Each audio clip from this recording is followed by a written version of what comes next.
हाय, आज गेलेलो गार्डनला. शाळांना सुट्ट्या पडल्यापासून आम्ही ह्या मुलांना घेऊन गेलोच नव्हतो गार्डनला. म्हणून म्हटलं आज सगळ्यांसोबत दौरा करू गार्डनचा. म्हटलं आमचा जरा सॅम पण खेळेल त्यांच्यासोबत.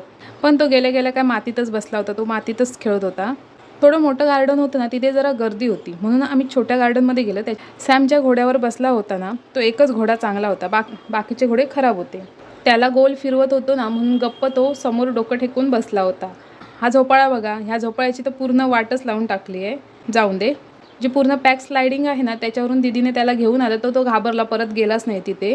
फिरला आणि बेंडकाच्या आकाराची डस्टबिन दिसते ना, त्या डस्टबिनजवळ बघत बसलेला. काय आहे काय माहिती.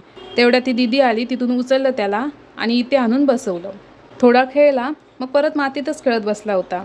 हा दादा आला, त्याला माती गोळा करून दिली आणि परत गेला. हा बघा पोरगा कसा स्लायडिंगवरती चढलाय. काय चेक करत होता काय माहिती. मला तर भीती वाटत होते खाली पडेल की काय. इथे तर अर्ध्यापेक्षा जास्त इन्स्ट्रुमेंट तुटलेलेच होते. थोडा वेळ टाईमपास केला आणि मग काय अशी झाडं बघत बघत आम्ही घरी निघालो. बाय, भेटू नेक्स्ट व्हिडिओमध्ये.